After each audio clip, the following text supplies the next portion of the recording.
Hello students, कैसे हैं आप स्टूडेंट्स। मैं आशा करता हूँ आप लोग सभी अच्छे होंगे, स्वस्थ होंगे। स्टूडेंट्स, आज हम अपना चैप्टर 4 पढ़ रहे हैं और चैप्टर 4 में भी हम लोग मल्टीपल चॉइस क्वेश्चन से उनकी प्रैक्टिस कर रहे हैं आज। तो ये मल्टीपल चॉइस क्वेश्चन से इनकी प्रैक्टिस किस लिए की जा रही है, वो आपका यूटी होगा, UT second, unit test second होगा मैथ्स में। उसमें चैप्टर नंबर 3 को लिया गया है और चैप्टर नंबर 4 को लिया गया है। ये दोनों चैप्टर आपको बहुत ही अच्छी तरह से रिवाइज कर लेने हैं। तो स्टूडेंट्स, फोर्थ चैप्टर जो है उसके मल्टीपल चॉइस क्वेश्चन हैं, उनमें से कुछ क्वेश्चंस आपको प्रैक्टिस के लिए यहाँ पे दिए जा रहे हैं। तो आशा है आप लोग उनको ध्यान से समझेंगे।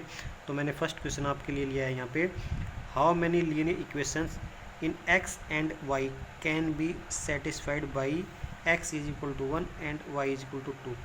तो x की वैल्यू 1 और y की वैल्यू 2 लेते हुए हम कितनी लीनियर इक्वेशन बना सकते हैं, कितनी लीनियर इक्वेशन है वो इन वैल्यू पे सेटिस्फाई होंगी।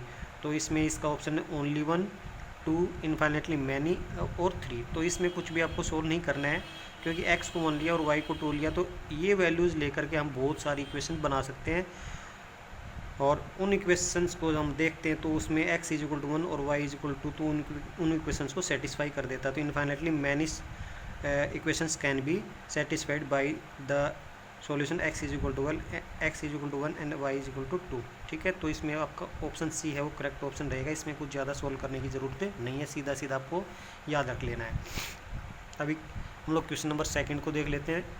y is equal to a is general equation of the line.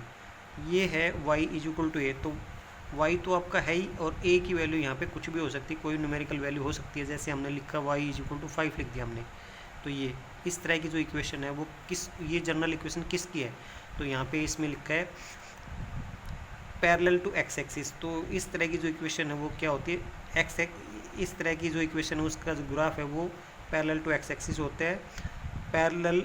Passes through origin, parallel to y axis, passes through x is equal to 3। तो ये वाला ऑप्शन तो बिल्कुल नहीं हो सकता है, ये वाला भी नहीं हो सकता है, क्योंकि पैरेलल टू वाई एक्सिस है तो वो यहाँ से वो इसकी इक्वेशन ये वाली नहीं होती है और ओरिजिन से पास करने वाली भी इक्वेशन नहीं होती है। तो ये आपका ए ऑप्शन है वो करेक्ट आ जाएगा। इसमें भी कोई ज़्यादा आपको याद नहीं रखना है।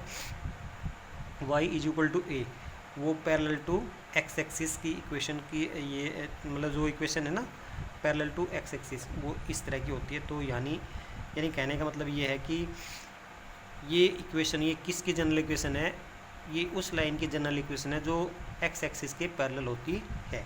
ठीक है, तो ये आपका हो जाएगा इस तरह से। या ये भी हो सकता है इसमें 5 की जगह और दूसरा नंबर, ये यहाँ पे 5 है ना, तो इसकी जगह दूसरा नंबर भी यहाँ पे कुछ आ सकता है, ए की जगह और नंबर भी हम ले सकते हैं। ठीक है, तो इसका ऑप्शन ए है वो आपका करेक्ट रहेगा।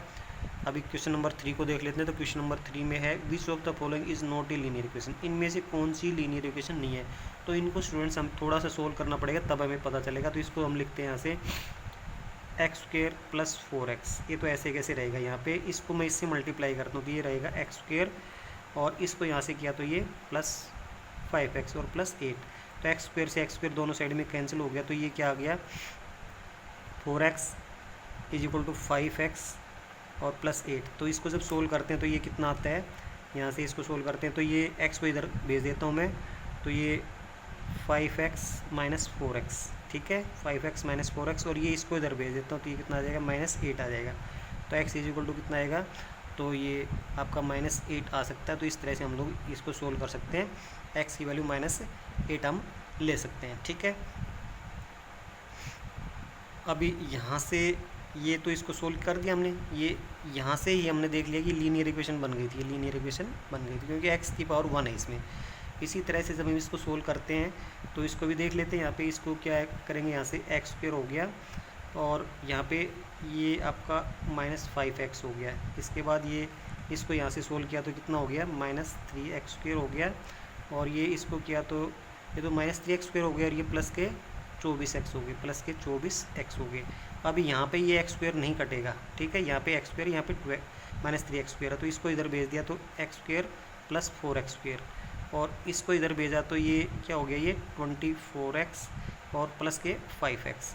तो ये एक्स स्क्वेयर ख़त्म नहीं होगा, तो ये आपका लीनियर इक्वेशन नहीं होगी, क्योंकि इसमें स्क्वेयर आ रहा है ना, वेरिएबल की पावर 2 आ रही है, तो ये लीनियर इक्वेशन नहीं है। इसमें भी हम देखते हैं यहाँ तो x की पावर 1 है, यहाँ भी x की पावर 1 है, तो ये लीनियर इक्वेशन है।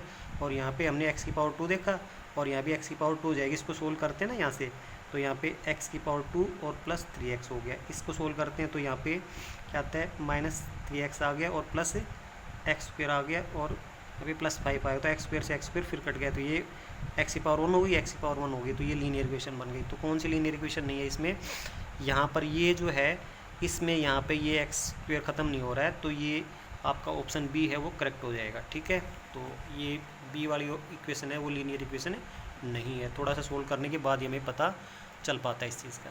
ठीक है स्टूडेंट्स, अभी हम लोग अपना 4th क्वेश्चन देख लेते हैं। An equation of the form ax + by + c = 0। तो ये standard form of linear equation है in two variable, standard form linear equation in two variable है। When a b c are real constant है and x and y are variables, x और y हैं वो variables हैं, और is called a linear equation. तो इसको linear equation in two variables कहा जाता है इफ़। अभी इसमें कंडीशन डाल दी कि कब कहा जाता है, इफ़ यदि। तो ये कह रहा है कि a should not equal to 0, b should not equal to 0 और a is not equal to 0, b is not equal to 0, और ये d में a इज इक्वल टू 0 और b इज इक्वल टू 0। तो इसमें ये सी ऑप्शन है ये आपका सही रहेगा कि a है वो भी 0 के बराबर नहीं होना चाहिए और b है वो भी 0 के बराबर नहीं होना चाहिए, यानी a और b में से कोई भी 0 के बराबर नहीं होना चाहिए। ठीक है, इसमें ये ऑप्शन इससे मिलता जुलता है, लेकिन यहाँ पे एंड है और यहाँ पे और है। इसका मतलब ये है a 0 के बराबर नहीं होना या फिर b है वो 0 के बराबर नहीं होना है। तो इनमें से ऑप्शन दे रखा है कि b ये हो सकता है इन दोनों में से, लेकिन इसमें दोनों चीज़ें कि a भी 0 नहीं होना चाहिए और b भी 0 नहीं होना चाहिए। इसमें एक कि a 0 हो सकता है या फिर b 0 हो सकता है, b 0 नहीं हो सकता, तो a 0 नहीं हो सकता या फिर b 0 नहीं। इसमें और दे रखा, तो यहाँ से ये गड़बड़ हो गया, तो ये आपका सी ऑप्शन सही रहेगा। ठीक है, एंड दे रखा ना, तो a और b में से कोई भी 0 नहीं होना चाहिए। ठीक है, कोई भी 0 के बराबर नहीं होना चाहिए। तो इस तरह से हम लोग ये अपना क्वेश्चन कर सकते हैं। अभी 5th क्वेश्चन देख लेते हैं। इफ़ ये एक एब्सिस है, ये ऑर्डिनेट है, is a solution of the equation, इस इक्वेशन का ये सॉल्यूशन है, देन द वैल्यू ऑफ के की वैल्यू आपको बतानी है, के किसके इक्वल होगा। तो यहाँ से ये आपका x की जगह रखना है और ये y की जगह रखना है। तो यहाँ से मैं लिख देता हूँ 10x - 9y = 12। ठीक है, तो यहाँ पर अभी 10 तो ऐसे कैसे रहा, उसके बाद x को हम क्या लिख सकते हैं, यहाँ पे इस x को हटा के 2k - 1 रखा, -9। इस y को हटा के क्या लिखते हैं हम लोग, k लिखते हैं, और = 12। अभी इसको मैं इससे मल्टीप्लाई करता हूँ, 10 को 2 से किया तो 20k, और इसको इससे किया तो -10, इसको इससे किया तो -k, 9k = 12। अभी k का देख लेते हैं, तो 20k और -9k कितने हो गए, 11k = 12। तो ये इधर है ही, और 10 मैं इधर भेज देता हूँ, तो +10 हो गए, तो 11k = 22। अभी 11 और k क्या हो रहे हैं, मल्टीप्लाई हो रहे, तो ये इधर जाके डिवाइड हो जाएगा, तो k की वैल्यू कितनी आएगी, 22 / 11। तो 11 1 जा और 11 2 जा, तो k कितना आएगा आपका, 2 आएगा। तो k की वैल्यू 2 आ रही है, तो k की वैल्यू 2 कहाँ आ रही है, ऑप्शन बी में आ रही है। ठीक है, 2, तो इसका ऑप्शन बी है वो करेक्ट हो जाएगा। तो हमें बी ऑप्शन को सिलेक्ट कर लेना है। तो स्टूडेंट्स इस तरह से हमारा ये 5th क्वेश्चन भी कंप्लीट हो गया है। तो स्टूडेंट्स अभी हमारा होमवर्क का टाइम हो गया, तो होमवर्क में हमें क्या करना है, रिवाइज MCQs ऑफ चैप्टर 4। हमें चैप्टर 4 के MCQ हैं वो बहुत ही अच्छी तरह से रिवाइज करने हैं, उनको बहुत ही अच्छी तरह से सीखना है। Thank you students.